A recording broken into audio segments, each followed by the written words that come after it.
sou o Alfa e Ômega, diz o Senhor Deus, aquele que é, que era e que há de vir, o Todo-Poderoso.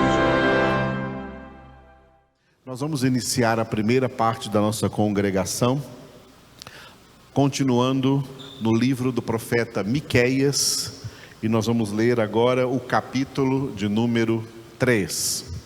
Enquanto lemos este capítulo de número 3 de Miqueias, o Espírito de Deus estará usando esta palavra para operar na sua vida, na vida de todos aqueles que estiverem recebendo poderosamente a santa palavra de Deus. Receba onde você estiver, e quem está aqui comigo, recebam a palavra de Deus que é viva e eficaz. Miqueias, capítulo 3, eu quero pedir que os que estão aqui presentes leiam comigo, e quem está à distância, se puder ler aí também leia, ou acompanhe em silêncio, como você achar melhor ou preferir, que a palavra de Deus opere agora na sua vida. Miqueias capítulo 3. Disse eu: ouvi agora vós, cabeças de Jacó, e vós, chefes da casa de Israel. Não é a vós outros que pertence saber o juízo? Os que aborreceis o bem e amais o mal, e deles arrancais a pele e a carne de cima dos seus ossos, que comeis a carne do meu povo, e lhes arrancais a pele, e lhes esmiuçais os ossos, e os repartis como para panela, e como carne no meio do caldeirão? Então chamarão ao Senhor, mas não os ouvirá. Antes esconderá deles a sua face, naquele tempo, visto que eles fizeram mal nas suas obras. Assim diz o Senhor acerca dos profetas que fazem errar o meu povo e que clamam paz quando têm o que mastigar, mas apregoam guerra santa contra aqueles que nada lhes metem na boca. Portanto, se vos fará noite sem visão, e tereis trevas sem adivinhação. Por-se-á o sol sobre os profetas, e sobre eles se enegrecerá o dia. Os videntes se envergonharão, e os adivinhadores se confundirão. Sim, todos eles cobrirão o seu bigode, porque não há resposta de Deus.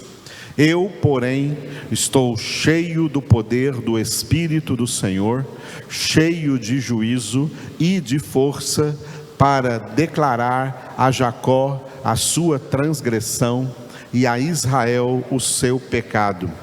Ouvi agora isto, vós, cabeças de Jacó, e vós, chefes da casa de Israel, que abominais o juízo e perverteis tudo o que é direito, e edificais a Sião com sangue e a Jerusalém com perversidade. Os seus cabeças dão as sentenças por suborno, os seus sacerdotes ensinam por interesse, e os seus profetas adivinham por dinheiro. E ainda se encostam ao Senhor, dizendo: não está o Senhor no meio de nós? Nenhum mal nos sobrevirá. Portanto, por causa de vós, Sião será lavrada como um campo, e Jerusalém se tornará em montões de ruínas, e o monte do templo numa colina coberta de mato. Louvado seja o Senhor por este livro do profeta Miqueias, este livro de 7 capítulos. Vimos o primeiro ontem, o segundo hoje pela manhã, e agora chegamos no terceiro. O profeta Miqueias foi um profeta contemporâneo do profeta Isaías, que profetizou em Israel um século antes do cativeiro babilônico, um século antes, 100 anos antes do povo ser levado cativo para a Babilônia por Nabucodonosor. Então vamos ter apenas um panorama histórico do que estava acontecendo. Para entendermos esse texto, o panorama histórico era um panorama de decadência espiritual. O povo que era chamado como povo de Deus estava desviado de Deus, estava desviado da palavra de Deus, estava em decadência espiritual.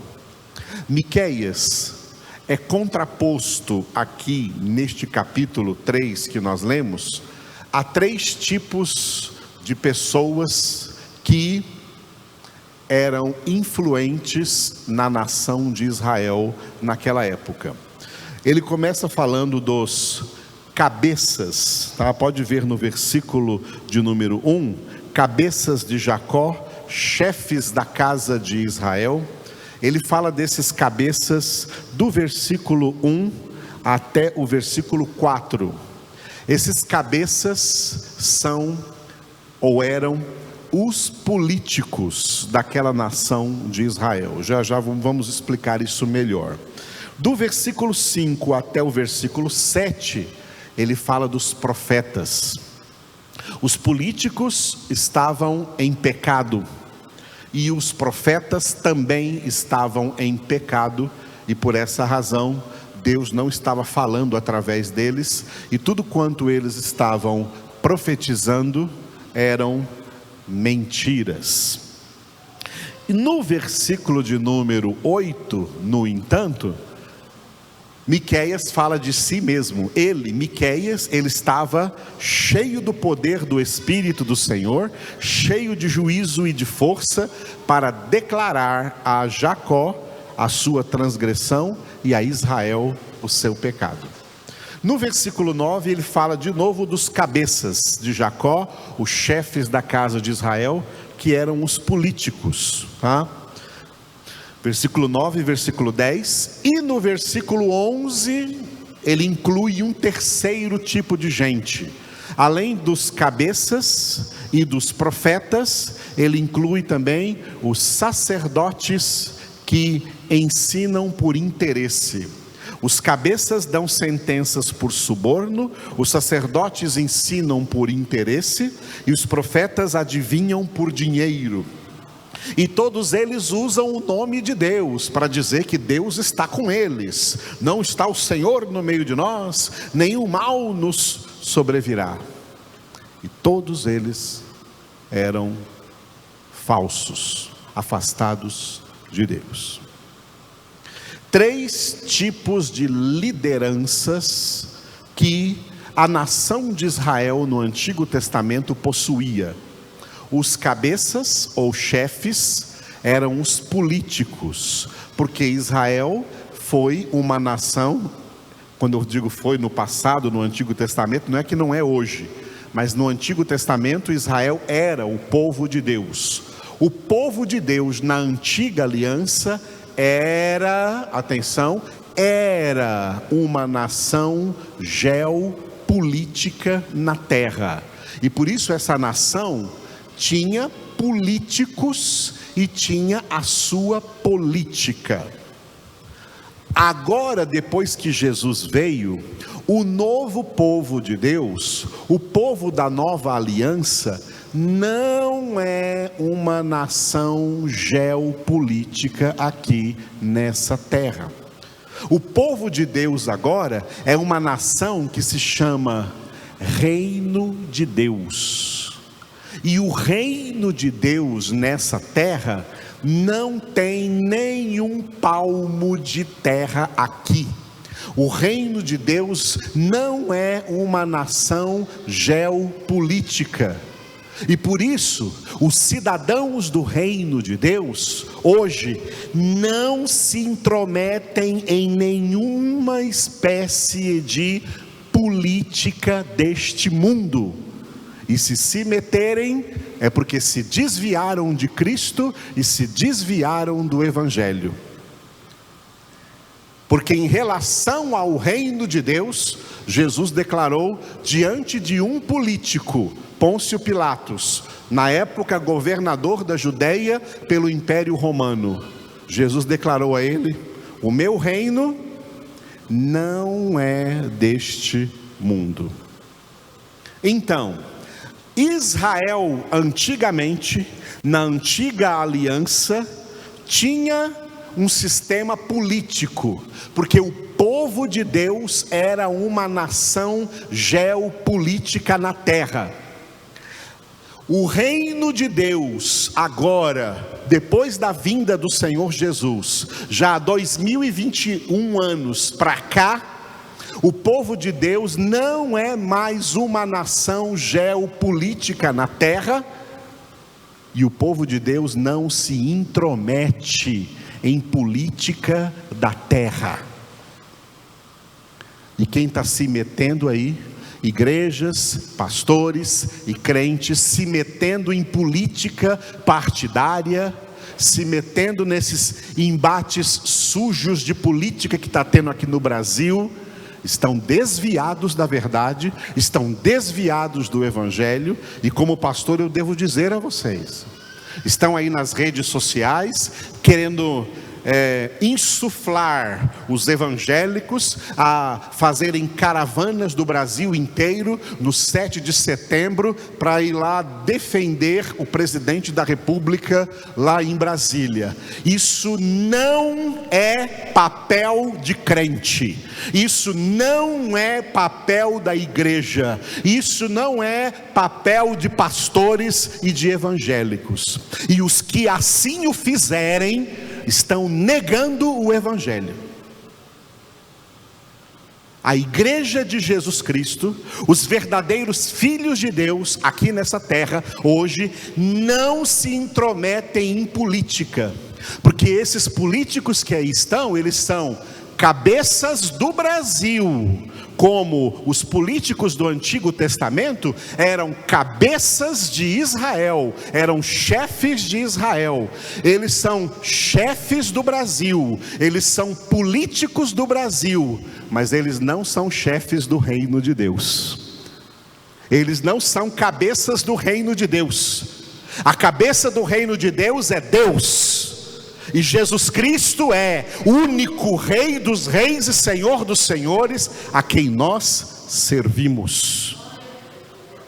Aqui na terra somos nós cidadãos do reino de Deus, salvos em Cristo Jesus, somos embaixadores do reino dos céus, e não nos intrometemos nos trâmites governamentais da política aqui da terra. A nossa missão aqui nessa terra é orar por todos os homens, inclusive por todos os políticos. E quando orar por todos os políticos, é orar por todos aqueles que ocupam posição nos três poderes. Não é orar em favor de um que está em um poder e contra outro que está em outro poder. Não, é orar em favor de todos que ocupam qualquer cargo no poder executivo, no poder legislativo e no poder judiciário. A missão da igreja não é se posicionar nas ideias deles. A missão da igreja não é apoiar nenhum deles. A missão da igreja é orar em favor deles, e a Bíblia diz para quê? 1 Timóteo capítulo 2, versículo 2, para que vivamos vida tranquila e mansa na terra, com toda piedade e justiça. Esse é o papel da igreja. Crentes não saem na rua defendendo político A, B, C ou D. Crente não tem partido político. Crente não tem ideologia política. Crente não é de direita, não é de esquerda, não é de centro. Crente é de Cristo, é propriedade exclusiva de Deus. E por isso eles foram definidos pelo apóstolo Pedro em 1 Pedro capítulo 2, versículo 9.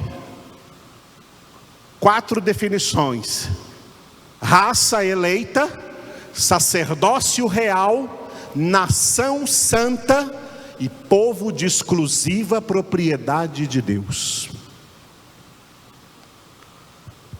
Israel antigamente tinha cabeças, tinha chefes, porque era uma nação política naquela antiga aliança. Na antiga aliança, o povo de Deus estava na política porque era uma nação geopolítica. Na nova aliança, no Novo Testamento, o povo de Deus são cidadãos do reino de Deus.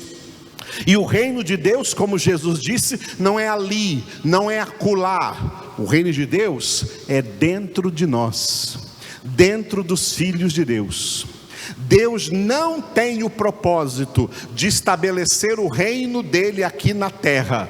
O propósito de Deus nessa terra é destruir todos os reinos da terra, destruir todas as nações da terra, e esse propósito vai se cumprir no final da grande tribulação que está chegando por aí, na guerra do Armagedon. O Brasil vai desaparecer, Estados Unidos, Rússia, China, Afeganistão, todas essas nações vão acabar, e a única nação eterna que vai existir diante de Deus é a nação santa, formada do povo que ele escolheu para sua herança, nação chamada Reino de Deus.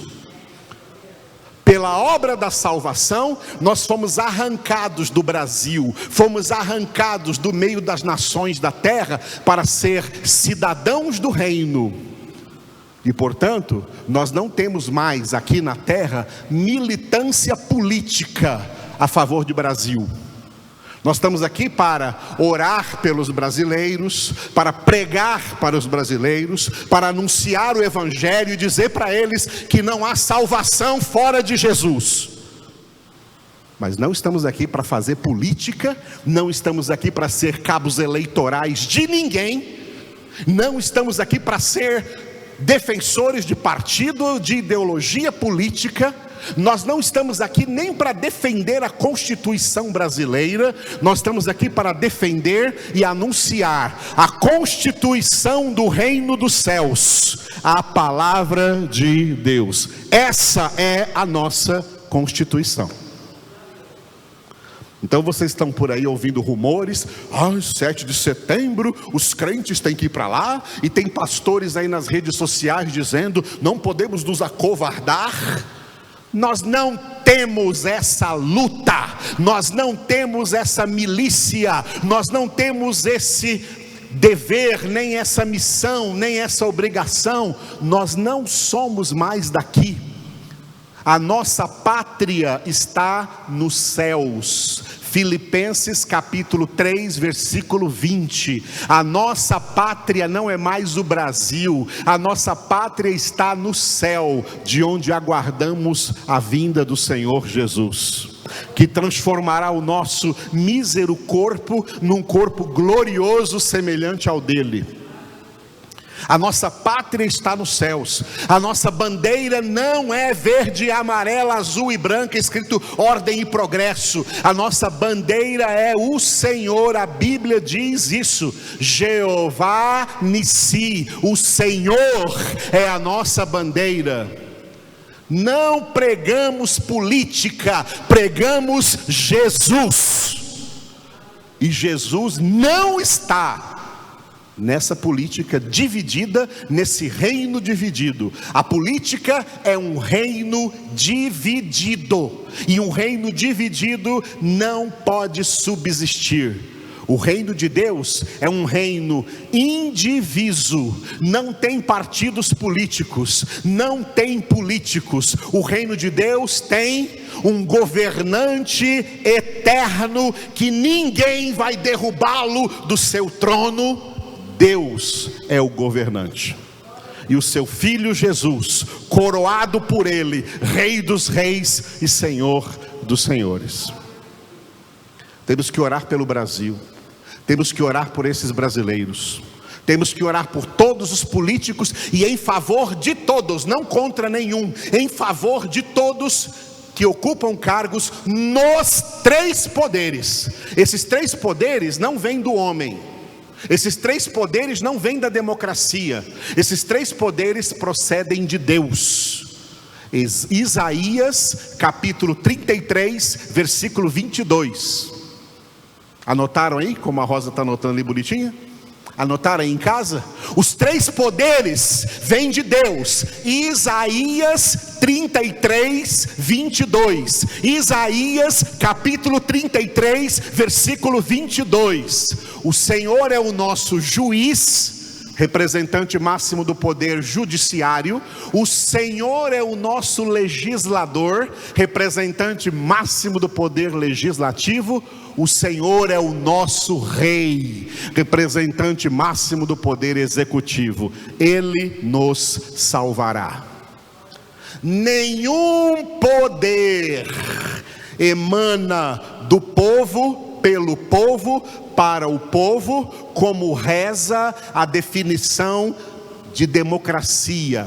Democracia é uma mentira, é uma ilusão. Todo poder emana de Deus. Por isso que Jesus, para aquele mesmo político que eu já citei aqui hoje, ele também declarou: tu não terias nenhum poder sobre mim, se de cima não te fora dado. Aí nós temos agora uma igreja evangélica que diz que apoia o presidente, porque quem colocou ele como presidente foi Deus. Foi mesmo. Foi Deus mesmo quem colocou, porque foi Deus quem colocou a ele, e foi Deus quem colocou também todos os outros que vieram antes dele, e é Deus quem vai colocar todos os outros que vierem depois dele. Nunca leram o profeta Daniel? Como Daniel orou? Abra aí na sua Bíblia, Daniel, capítulo de número 2, versículo de número 21. Daniel, capítulo 2, versículo 21. E Daniel declarou que é Ele, ou seja, Deus, quem muda o tempo e as estações, remove reis e estabelece reis.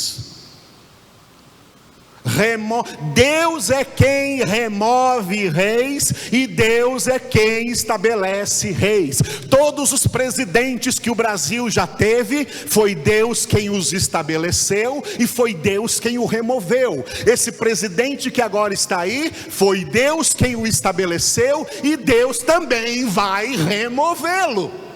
Porque é isso que Deus faz, isso está nas mãos de Deus, é porque é de Deus que vem todo o poder, não é do homem. Não adianta a população querer sair na rua, demonstrar força, demonstrar poder, não tem poder nenhum, todo o poder procede de Deus. E não adianta evangélicos querer se misturar com esses revoltosos que saem à rua para dizer alguma coisa da sua posição política, que a igreja tem que tomar posição política. A igreja não tem que tomar nenhuma posição política, porque a nossa posição é para sempre, eternamente, em Cristo Jesus.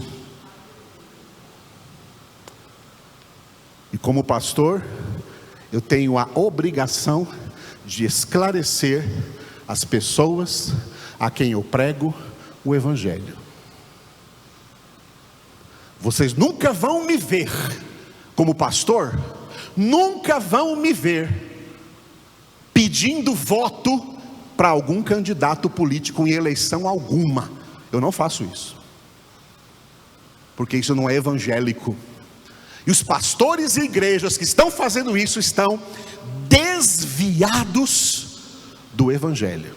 Não é esse o nosso papel, não é essa a nossa luta, não é essa a nossa militância. Isso é luta contra carne e sangue. A nossa luta não é contra carne e sangue, é contra principados e potestades do mal. E só nós podemos vencer essa guerra espiritual com as armas espirituais que o Senhor nos deu, porque armas políticas e armas físicas e armas materiais e armas ideológicas humanas são armas fracassadas, que não servem para nada. Não são essas as armas dos filhos de Deus. As armas dos filhos de Deus está aqui, na palavra de Deus. 2 Timóteo 2,15, procura apresentar-te a Deus aprovado, como obreiro que não tem de que se envergonhar,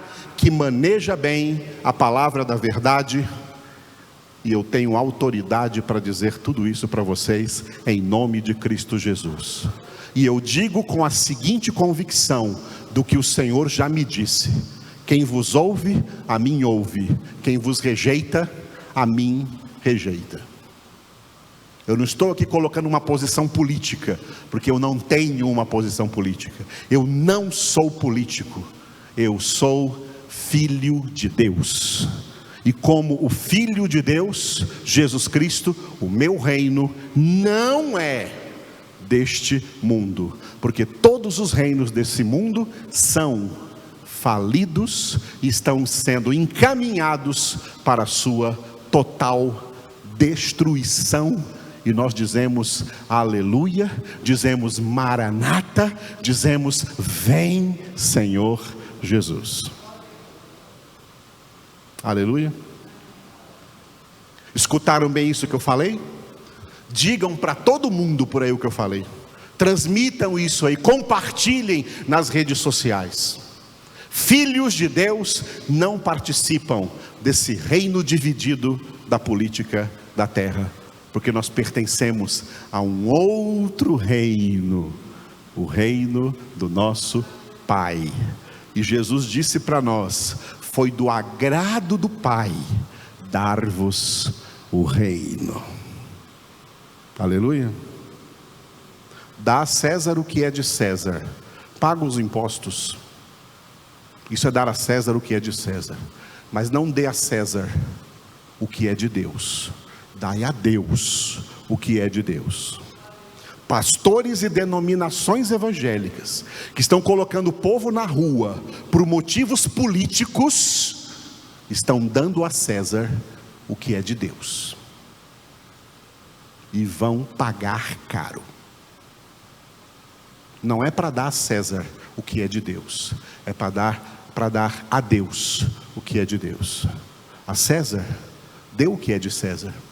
Pague os seus dízimos, seja uma pessoa honesta na terra, trabalhador. Pague os seus dízimos, por abusivos que sejam, e por retorno, mesmo que não tenha retorno deles, mas pague porque o Senhor manda. Mas não dê a César, não dê para a política do mundo, não dê para os governos do mundo o que é de Deus. Crentes não entram em política, e vocês todos conhecem as provas. Os que entraram estão aí, em prisão domiciliar, com tornozeleira eletrônica, ou sujos, presos na cadeia, ou escondidos atrás de algum advogado sujo, para dizer que não tem culpa, levando o nome de pastores e de igreja, e sujando esse nome, porque quem entra na lama não limpa a lama, se suja com ela. E assim é a política. Ninguém vai limpar essa política. Quem entrar nela vai se sujar com ela. E não foi para isso que fomos lavados pelo sangue de Jesus. Glória a Deus. Essa palavra de Miqueias 3, então, foi oportuna para entendermos. No Antigo Testamento o povo de Deus estava na política? Estava, porque era uma nação política. Mas agora no Novo Testamento, na Nova Aliança, o povo de Deus não é mais uma nação política. É uma nação santa, é uma nação espiritual, é uma nação invisível, é uma nação que não tem um palmo de terra para defender aqui nesse planeta. A nossa terra, a nossa Nova Jerusalém é na glória, é no céu, é na casa do Pai. Aleluia. Então vamos orar. Aproveitando tudo isso que foi dito, vamos orar por todos os brasileiros e por todos os que estão investidos de autoridade aqui no Brasil, e vamos orar por esses crentes que estão desorientados e mal orientados fora da palavra de Deus e desviando-se do Evangelho. Eu sou o Alfa e Ômega, diz o Senhor Deus, aquele que é, que era e que há de vir, o Todo-Poderoso.